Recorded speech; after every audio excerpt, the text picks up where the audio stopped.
So this video is purposely for new students who have been enrolled into engineering in KNUST or any students planning to choose any engineering program at KNUST. I'm a final year petroleum engineering student as at the time I'm recording this video. And so I would want to share some experience and uh, some things that you should expect in any engineering program at KNUST. Like I said, I'm a petroleum engineering student, so maybe I'll be more biased towards the petroleum engineering side because I'm going to talk about my experience. This is my experience. Okay. So for engineering, right, I am going to talk about some courses in KNUST, some engineering programs in KNUST, that you can choose from, right, and also some basic things that all the lecturers expect you to know when you are enrolled into any engineering program at KNUST. The academic structure of KNUST pertaining to the engineering side and some workload, the assessment methods, and also the support systems that are available at KNUST. Okay, so first of all, I would like to see engineering at KNUST is the best in Ghana or any part of Africa, right? So it's the best. I would want to see that on point. So for the engineering faculty, or sorry, for the College of Engineering, there are a lot of engineering programs. So there are programs like mechanical engineering, petroleum engineering, petrochemical, chemical, industrial, civil, electrical, telecommunication, biomedical, a lot, right? Metallurgical, so there are a lot, right? So for you to be able to decide which course you would want to do, I think you need to really research into each and every program, right? And for each program, there are some basic foundations that you should know before you get enrolled into it. Because the what that you write, it's general, right? So you might get an A in chemistry, you might get an A in physics, you might get an A in elective math, but you are not really strong in that aspect, right? Maybe at the time of exams you learned matrices, you learned um, sequence and series, and those were the questions that came, but you do not really understand a lot of concepts in those courses, right? But you did well and got an A and got enrolled in these courses. You might suffer. You might suffer. So, first of all, for you to choose any course, you should make sure that you have a firm foundation in the basic science courses, right? So, physics, chemistry, elective maths. These are courses that you should have strong foundation in any engineering course because the lectures are going to build on it. They are not going to really, some lectures will teach you like the way you are being taught in SHS. Some are going to lecture, right? They are not going to, you are required to learn things on your own at the university. Research, learn things on your own in any engineering course, right? In any engineering course. Okay, so, and I also want to clear this notion that when you go to the university, you can do anything on your own. You can go to class whenever you want. That is if you want to feel. There's nothing like university is not easy. Keep that in mind. University is not easy. Don't let anyone lie to you. It is not easy, especially in KNUST, right? So, like I said, I'm a petroleum engineering student, and so I'm going to really be biased towards petroleum engineering. Okay, so now let's move on into the academic structure. So, almost all the engineering courses in KNUST do the same, sorry, engineering programs in KNUST do the same, almost the same courses in first year, first semester. So, you'll be doing communication skills, almost all the engineering courses algebra is done through all the engineering courses. Um, Applied electricity almost through all the engineering courses except geological and I think geomatic. I can't really tell. Basic mechanic, almost all engineering courses. And you see, algebra is a 4 credit hour course. Now at the university we have something called credit hours. Credit hours is the amount of hours that is spent on each course in a week, right? So algebra is we spend like 4 hours on it. The lecturer meets us for almost 4 hours every week, right? So with these courses, um, the marks that you are going to get is really, really going to determine which um, category you are going to be in.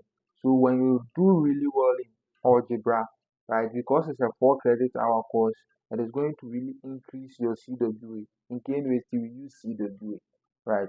So what our advice is that as an engineering student, I've already talked about how you should choose your courses. Just know your strengths. Research about the courses that are done in each engineering program, right? And the basics that you need to be able to do well in these courses. For example, for example, for petroleum engineering like this, petroleum engineering is basically designing, right? It's a designing program, right? So we deal with exploration and production from a reservoir. It's a lot. You have production engineering, you have drilling engineering, you have well completion. It's a lot, right? You have reservoir engineering itself. So it's a designing program. So with these courses, your math should be good. You should be very, very good in maths, word problem. You should be able to think on your feet. It's a skill that you should possess. It's a skill, so you can be better at it when you come to the university. But it's something that you should keep in mind that you are going to improve upon. Your physics should be good. Your physics should be good. Your chemistry should be good, right? Your chemistry should be good. Your thinking ability should be good, right? So with a course like this, at in KNUST, they'll see the cutoff point is 7, right? So when you are enrolled, it means that because you have 7 in WASI, it means you are good. That's the notion behind it.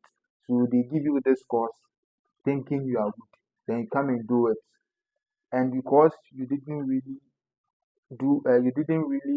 learn well in your SHS, it's going to affect you throughout your 4 years, right? It's going to really affect you throughout your 4 years. You'll be suffering because anytime you go to class, more workload, you will not understand. When you go, you will not go and learn and things, right? So this is what you should keep in mind. There is a lot of workload in engineering. You are going to do a lot of work, right? So with engineering, you are supposed to put aside a lot of playing and all those stuff, hanging out with friends. But if you want to really, really do well in those things, it's good to socialize. But you would how do I put this? You would be required to really focus on your coursework if you really want to do well, right? So also now let's move on. I was talking about the prerequisite to every course, right? Yes. So now let's move on into the assessment method. Like I said, the assessment method for now this is the trick. This is the trick. For every year, this is what I know for engineering. For every year, there is one particular course that is going to really, really stress you. And there is one particular course that you are going to really, really understand. Right? So do you know what you're going to do? When you are enrolled into the engineering course, right? When you start lectures, you are going to lectures and everything. Try to figure out which as early as possible. You should do that as early as possible. Try to figure out which course is going to really be a headache and which course do you think you are going to really do well. Then this is what you do. You are going to put in much effort into the ones that you think you can do well, because whatever you do in every engineering program, there is this one lecturer that is going to really make things tough for you. So you capitalize on the lecturer that let me see you think you can really understand his course and do very well. Then you do very well in that course. Then for the lecture that is going to make things tough for you, you should also put in much effort, much effort. But you see, those lectures are going to make things really tough for you. So the way you do well is not really going to be, maybe you're going to get some 70, 75, 80. But the lecture that you placed in that you understood the course very well and placed in very good effort, you're going to get like 98, and that will cover the hard lecture, right? So that will cover it. So you are still going to do well, even though the the difficult course you didn't really hit hard, right? So this is a small strategy for you. Also, at the university, there are a lot of distractions. You coming into the university as fresh, there are lots of distractions. I know some of you are already bringing their friends into the university, and it's not going to work. But I know some of you are bringing their friends into the university. You are coming to do mommy and papa at the university, right? So there are a lot of workload. You are not really going to get time if you want to really do well. You are not really going to get time. So I advise that you should really plan your day every day. You should really plan your day. You should know yourself how or when it's good for you to study. You see, as a human being, there's always a time that when you study, you really get it. But for some times, when you study, it doesn't really go right. So figure out those times. Some people really are able to absorb a lot during midnight. So if that is you, then this is what you do in the evening, maybe from 7 to 10 at the university. You sleep. You don't give that to anyone.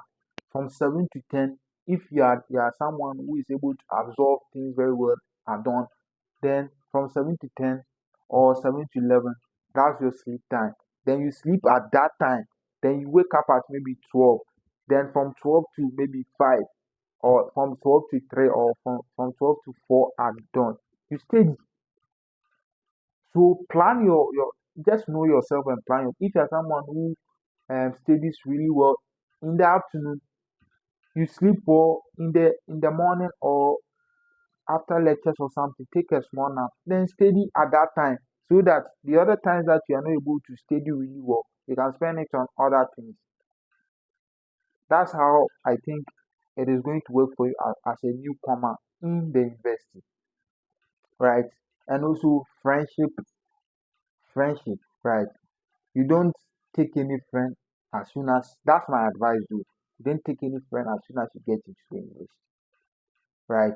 You study them. When you start classes, you get to know the serious people. You just be there, you get to know them. Then you befriend them, form study groups. Some people really study well with study groups. So you form these study groups, then you learn with them, right? With those serious people, right? Yeah. Also, Um, for my course like this, there are lab works. Petroleum engineering, you are going to do lab works. I think geological too does lab works. Uh, Almost all the engineering programs, you are going to do lab works. You are going to really do lab works. And these lab works are normally 2 credit hour courses, meaning you spend 2 hours every week, right? So with these courses, students don't really take it serious. Students don't really take it serious. And if you miss labs, you might they might fail you. Maybe you might even do for KNUST like this. There are really laws, but students don't really know because we do not take the student guide serious. But there are laws. If I think you miss class 3 times without informing your lecturer, you are not allowed to write an exams. Yes. So that notion that when you come to the university, you can do anything you want. The time that you want, you can go to class, go and do it and see. University is difficult. So remove that notion that university is not difficult. When you learn, this semester you throw it away, the next semester is a new thing. No, it's carry forward. This is how it's carry forward. So look at this. For my course space, we are going to do fluid mechanics, thermodynamics, right? And these fluid mechanics and thermodynamics are basics for another course called natural gas engineering. They are basics. So when you start natural gas engineering, you see that what you did in fluid mechanics, they will build on it, right? So if you didn't really learn it well in fluid mechanics and thermodynamics, you are going to suffer in natural gas engineering. You are not going to do well in natural gas engineering. And natural gas engineering is also a stepping stone for another course. So let's take it this way. Numerical analysis, differential equation, calculus, and all those things. They are basics for what you call reservoir simulation.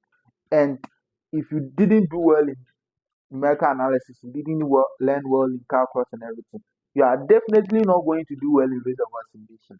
So, as an advice to you coming to do an engineering program or you choosing an engineering program, university is carry forward. You learn, you keep it in head. The next semester, it is going to be a stepping stone for another course. You don't learn and throw it away like the notion that they gave to us, right? So, like I said, there will be a lot of lab works for every engineering course. So you'll be doing a lot of labs, all engineering, I think so. Also, you'll be going for field trips. For example, my department like this. Right now, our head of department is making every year, you go for a field trip at companies. You go to Expro, you go to Slambeji, you go to Technip, you go to a lot of companies. I think Halliburton too, Baker Hughes. So you go to a lot of companies for petroleum engineering. First year you go to some companies, second year you do same. Third year you go to what you call a geological field trip. You go and look at rocks, sandstones, those things here. Then for final year you go to Boston, those companies, those oil marketing companies. Yes. So you do a lot of field trips as well, and you'll be doing internships as well, like every other program. So for every program, when you vacate, you do an industrial attachment to be placed at some companies. You look for it yourself, though. It's not the responsibility of the university, but some programs in KNUST, and they have some MOU with the company, so they select some students and give them those opportunities. And I would want to say that people say university is no competition and all those things, but when opportunities are available, lecturers select based on performance, right? When you are coming to the university, don't keep it in mind that university is no competition, so I'll not learn, and whatever I get is nothing.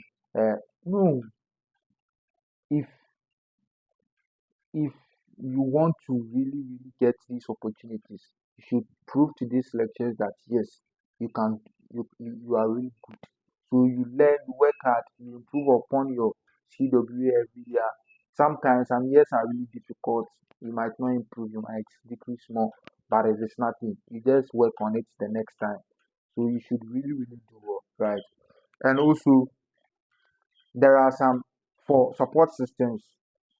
When you get to the university, you'll be assigned academic supervisors. The problem with students is that some students do not contact the academic supervisors. The academic supervisors are their lecturers, right? So when you are assigned to an academic supervisor, let your lecturers know you. That's the trick. You should let your lecturers know you because there will be a point where you will need recommendations from them. And some lecturers are not going to give you these recommendations because they don't know you. So always let your lecturers know you and also try to answer questions in class. Don't be shy. You are going to be in the same class with these people for 4 years. So don't be shy. If you get an answer wrong, it's not the end of life. No one, if they laugh at you, fine. For me, like this, I was not really fluent in English.